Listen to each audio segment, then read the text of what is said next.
এখন আমি 6 নম্বর যে সমস্যাটি রয়েছে এই সমস্যাটির সমাধান করব। প্রথমে সমস্যাটিকে পড়ে নিতে হবে। ব্যাংক থেকে 50,000 টাকা ঋণ নিয়ে 8 বছর পর মোট 98,000 টাকা পরিশোধ করা হলো। আসলের উপর ব্যাংকের মুনাফার হার কত ছিল? তো এখন মোট ঋণ নিচ্ছে হচ্ছে 50,000 টাকা আর 8 বছর পর পরিশোধ করেছে হচ্ছে 98,000 টাকা। তাহলে 8 বছর পর মুনাফা পেয়েছে সেটা আমরা একবারেই লিখব। 8 বছর পর 8 বছরে মুনাফা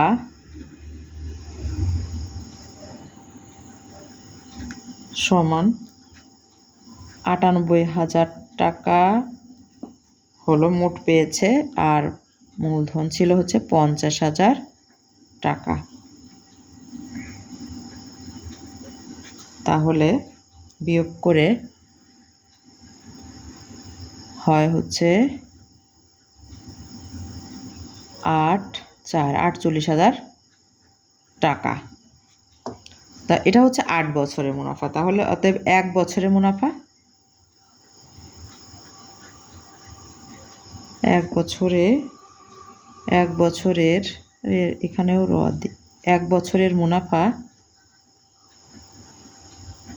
সমান 48,000 ভাগ হচ্ছে 8 টাকা সমান 6 8 48, 6,000 টাকা। 6,000 টাকা হচ্ছে 1 বছরের মুনাফা। 1 বছরের মুনাফা অর্থাৎ বার্ষিক মুনাফা।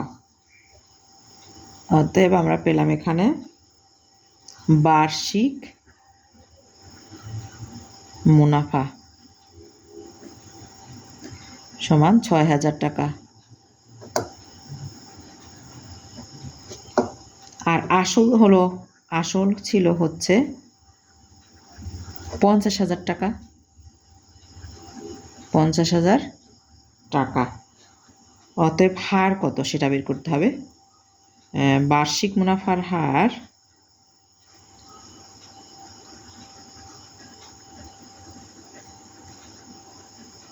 সমান বার্ষিক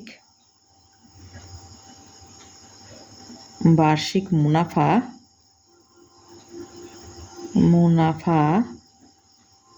বার্ষিক মুনাফা গুণ 100 ভাগ হলো আসল। এই সূত্রের মাধ্যমে আমরা বার্ষিক মুনাফার হার বের করব। তাহলে এখানে 6,000 টাকা ছিল হলো বার্ষিক মুনাফা, গুণ হচ্ছে 100 ভাগ আসল ছিল হচ্ছে 50,000 টাকা। 50,000 টাকা তাহলে সমান, এখানে আমি 50,000কে যদি 100 দিয়ে ভাগ করি তাহলে এখানে হবে 500। আবার 500কে আমি 6,000 দিয়ে ভাগ করতে পারবো, 5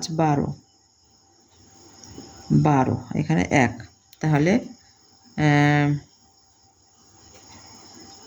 এখানে 1 হলো। তাহলে আমাদের এখানে হচ্ছে 12 থাকে, 12 টাকা। অতএব আসলের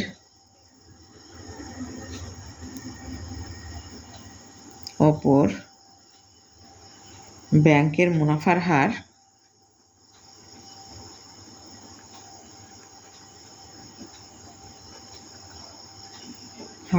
12% ছিল। এখানে বলেছে যে ব্যাংকের মুনাফার হার কত পার্সেন্ট ছিল সেটা আমাদের এখন বের হয়ে গেল। তাহলে উত্তর হচ্ছে 12%।